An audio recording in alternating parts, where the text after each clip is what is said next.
do have guidance, but you've got to pay attention to the harmonics within your being in order to know harmony or discord. Or we like to say, in order to recognize allowing of who you are or resistance of who you are. So you are source energy. You came forth into a physical body. Do you believe that? You are source energy and you are extended here into this physical body.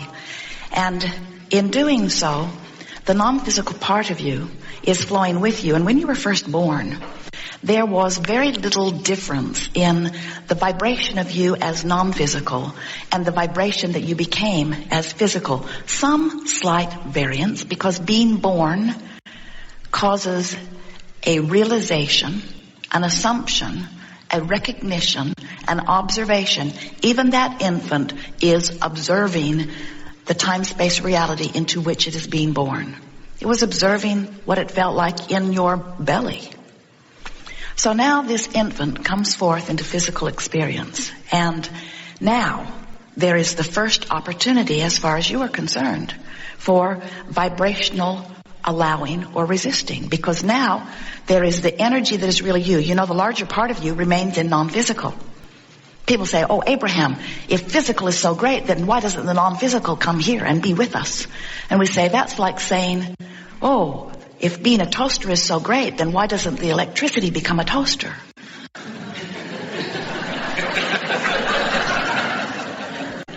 And we say, both parts help. Both parts help if you want toast.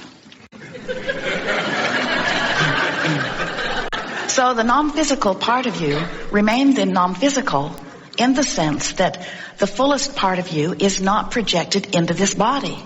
The fullest part of you is the vibrational culmination of all that you have been. It is the pure positive energy stream. It is the source of you. It is the God force of you. It is pure positive energy, meaning it is without resistance. So as you come forth into this physical body, now you have the opportunity of separating that vibration just a little bit. When you sleep, there's no separation. When you're mad, there is. When you're in love or in joy, there's no separation. When you meditate, there's no separation. When you're frustrated, there's a slight separation. When you are feeling despair, there's a bigger separation. So the way you feel and the severity of the badness or the goodness of the way you feel is your indication of your alignment or not. So these 2 points of you play off of one another, always to help you know how you're doing in relationship with how you really are doing. So we think you can get it pretty easily that you were before you came into this body. That's not hard to acknowledge.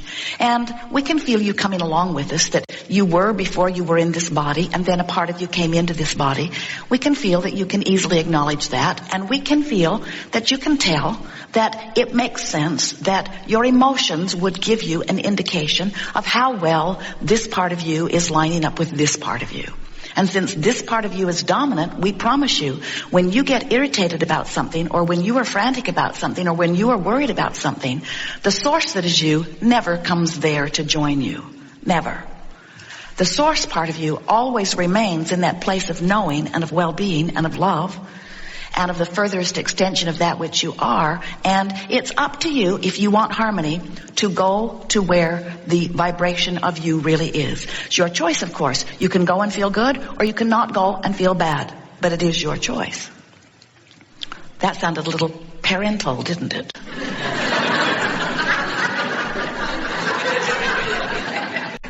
Well, we are very sure of ourselves. We know who you are and we know how that feels, and we want you to come join us, but it really is up to you. We are not wanting you to feel that we are seeing you as wrong when you don't come. We're just seeing you as not feeling good when you don't come, and we'd rather you feel better. That sounds a little parental too, doesn't it? So, but here's the part that we think you might not really be following along completely. This is the leading edge part of this seminar that once you get it, it will be so valuable to you. And that is that the eternal you from non-physical projected part of itself into the you that you know as you for a very important reason, for the thrill of the leading edge expansion. So when that non-physical you is expressing through you, and you're having a contrasting experience, which you do all day, every day, where your preferences are born, here's the new part that we want you to get. A rocket of desire is born in that moment. In other words, whenever you know what you don't want, you know more clearly what you do want. And there are all levels of intensity of that, of course, but you are a preferring fiend. You just can't stop coming to new preferences. You can't shut that down.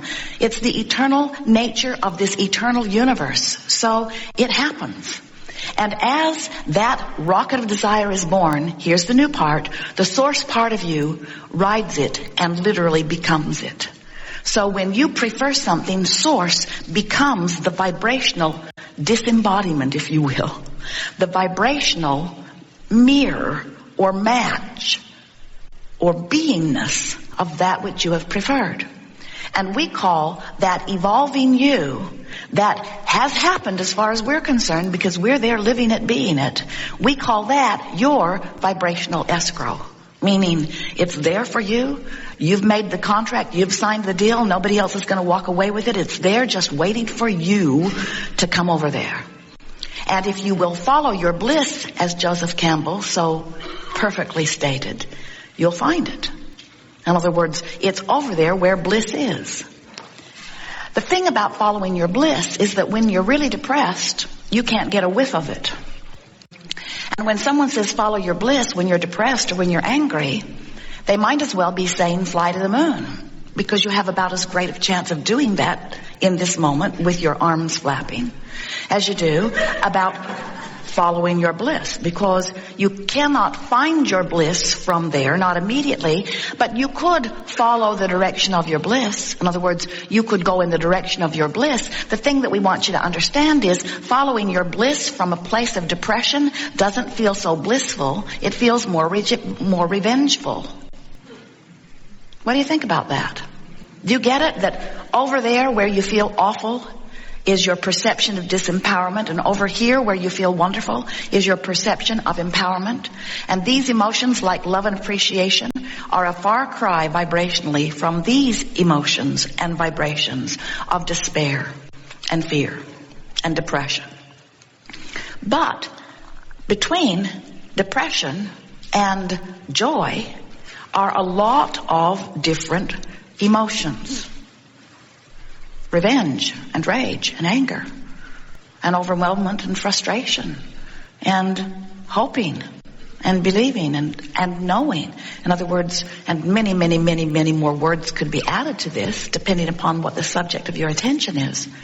But we want you to understand that there is a vibrational progression, and you cannot jump from there to there. It's like your radio dial being set at 6:30 and you demanding that you hear what's being broadcast on 98. Can't do it. You've got to change your frequency. So you say, well, I can change the dial on my radio with a push of a button. And we say, you can change your vibrational frequency. You'll get better and better and better at it. But we've never seen anyone jump from here to over here. It's a gradual process, and if you will accept that it is a gradual process, then you'll stop being mad at yourself as you are along the way. As Jerry and Esther are traveling from city to city, they don't get 20 miles out from their starting point and then begin arguing with each other about whose fault it is that they are not at the end of their 500 or 600 or 700 mile journey. Often they'll drive that in a day, and they accept that it's going to take some time. Most of the time they're driving. In fact, all day long, they're not where they intend to be at the end of the day. But it doesn't mean that where they are along the way is wrong. And yet, you often are on your way from one place to another place, and you're saying, wrong, wrong, wrong, not there, not there, not there, not there, not there, not there, not there, not there. And what happens when you're doing that is that you're not making any progress, because you say, hope we get there, wrong, not there, not there, not there, not there, not there, not there. The whole time you are unhappy about being there, you're pointed in the opposite direction. And when you're pointed in the opposite direction, you're not getting there. And so you want to be there, but you're not there. You want to be there, but you're not there. You want to be there, but you're not there. You want to be there, but you're not there. And then you say, oh man, this takes way too long. And we say, no, it doesn't. Just point toward what you want and keep moving in the direction of it. And here's the point that we really want you to get. In the moment you get pointed in the direction of what you want, you will feel better immediately. It's only pointed in opposition that feels worse. Pointed in the direction of what you want always feels better, even though you may be miles from being there. Pointed in the right direction always feels better. You know that, don't you? Have you ever been slow in traffic here?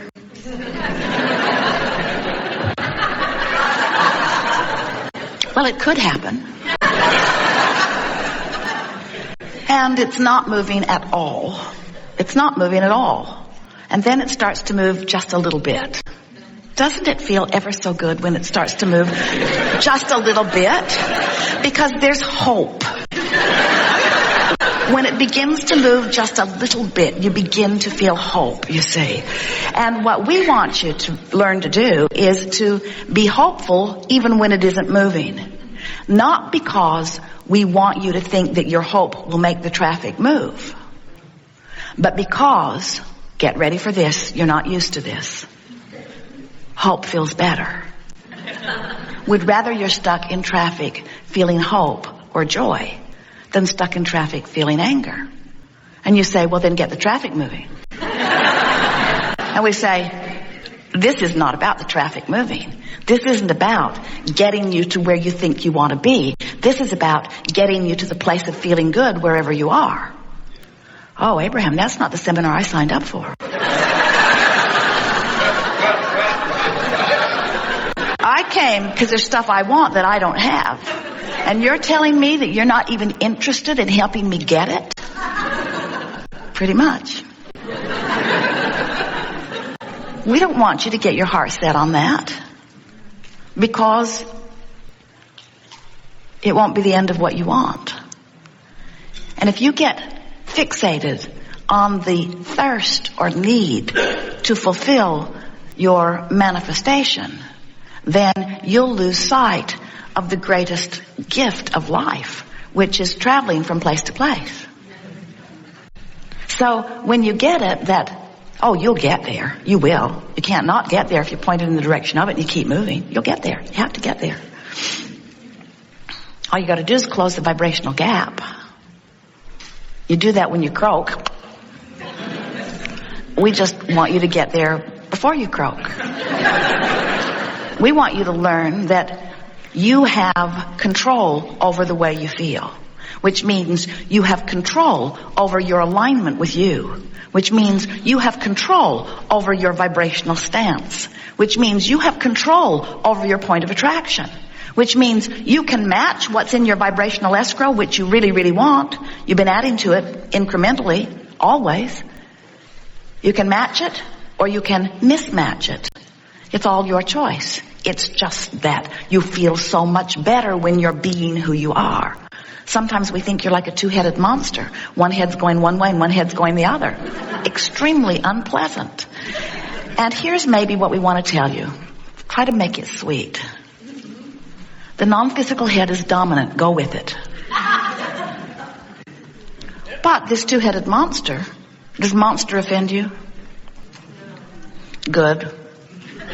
This two-headed monster that you are, the source energy part of you, is dominant because it knows the well-being of your being. But then the head of the monster that is you came into the physical wanting to explore the contrast and really wanting a variety to choose from. And so that part of you is exploring and deciding. And what we want you to understand is that while the non-physical head of the two-headed monster is the dominant one, you're the one calling the shots from this perspective. You're the one that is on the leading edge. You're the one that is exploring the contrast, and you are the one making the decisions. And the source energy part of you is saying, you should know, friend, you're out there on the leading edge. You're deciphering it fully. And I trust you completely in your choices, because no one would know what you want more completely than you right there where you stand. So when someone's rude to you, you want them to be nicer. When someone cheats you, you want them to be more honorable. When someone tells you one thing, when they really mean another, you want them to be more credible.